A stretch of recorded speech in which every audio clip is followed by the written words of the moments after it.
গুৱাহাটী বিশ্ববিদ্যালয়ৰ উপাচাৰ্য বিতৰ্ক 29 জুলাইত নতুন উপাচাৰ্য হিচাপে শপত লয় ডক্টৰ ননীগোপাল মহন্তই। তাৰ পিছতেই সামাজিক মাধ্যম যোগে দুখ প্ৰকাশ কৰি বৰ্তমানৰ উপাচাৰ্য প্ৰতাপজ্যোতি সন্দিকৈ লিখিছিল এইটো ফেচবুক পোষ্ট।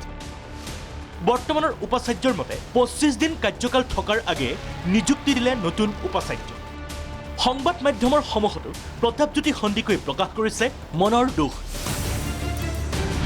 কাৰ্যকাল সম্পূৰ্ণ নোহোৱাকৈ বিদায় ল'ব লাগিব সন্দিকৈ। নহয়, মোৰ যিহেতু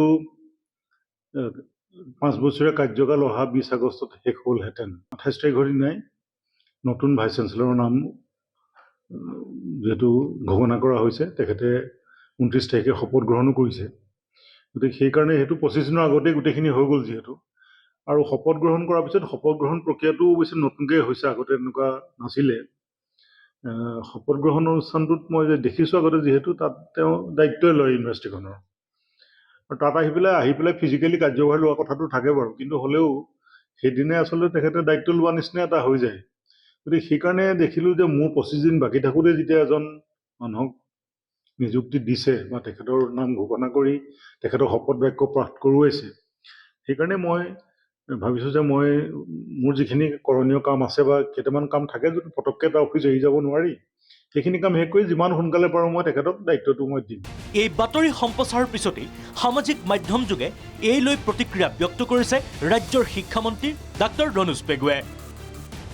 শিক্ষামন্ত্ৰীৰ স্পষ্ট মত, বৰ্তমানৰ উপাচাৰ্য অৱসৰ গ্ৰহণৰ পিছত 20 আগষ্টতহে কাৰ্যভাৰ ল'ব নতুন উপাচাৰ্যই। যদি এয়ে হয়, তেন্তে বৰ্তমানৰ উপাচাৰ্যগৰাকী কিয় হৈছে দ্বিধাগ্ৰস্ত। আনফালে পূৰ্বতে এনেকৈ কোনো বিশ্ববিদ্যালয়ৰ ক্ষেত্ৰত আগতীয়াকৈ উপাচাৰ্য নিযুক্তি দিয়া নাছিল। এই নাভূত নাশ্ৰুত ঘটনা এয়ে প্ৰথম। সেয়ে 14 আগষ্টতে কাৰ্যভাৰ সামৰাৰ সিদ্ধান্ত প্ৰতাপজ্যোতি সন্দিকৈৰ। মোৰ নিজৰ কাৰ্যকাল পূৰ্ণ নহ'ব আৰু মই 5 বছৰ নহ'লগৈ। গতিকে মই তেখেতক মাতি কথাও পাতিছোঁ যে মই 13 তাৰিখে মই শেষ কৰিব খুজিছোঁ মোৰ দায়িত্ব, আৰু 14 আগষ্টৰ পৰা তেওঁ দায়িত্ব ল'ব। সেইখিনি কথাকে মই কৈছোঁ।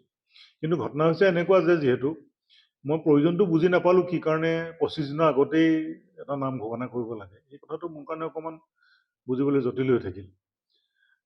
যিহেতু কোনো বিশ্ববিদ্যালয়ৰ ক্ষেত্ৰত তেনেকুৱা হোৱা আজিলৈকে আমি দেখা নাই। মানুহজন কাম কৰি থকা অৱস্থাত সাধাৰণতে বহুতেতো কেইদিনমান এক্সটেনশ্যনো পাইছেহে। মই এক্সটেনশ্যন বিচৰা মানুহ নহয় কেতিয়াও, কিন্তু মই মোৰ যিটো নিৰ্ধাৰিত 5 বছৰ দিন মোক দিয়া হৈছিল, সেই লাষ্ট দিনটোলৈকে কাম কৰিবলৈ পালে মই ভাল পালোহেঁতেন। কিন্তু যিহেতু 25 দিনৰ আগতে যদি এজন মানুহক নিযুক্তি দিয়া হয়, তেতিয়াতো মোৰ অকণমান পজিশ্যনটো মোৰ নিজৰে অকণমান মই দ্বিধাগ্ৰস্ত হৈছোঁ, যি কাৰণে মই আগতীয়াকৈ দায়িত্বটো এৰিব খুজিছোঁ। মুঠতে এতিয়া ৰাজ্যৰ প্ৰথমখন বিশ্ববিদ্যালয়ৰ এনে শৈক্ষিক বেমেজালিয়ে শৈক্ষিক ক্ষেত্ৰত যে কুপ্ৰভাৱ নেপেলাব তাৰ কোনো মানে নাই। ব্যুৰোৰ সহযোগত দেৱজিৎ নন্দনৰ ৰিপৰ্ট, প্ৰাগ নিউজ।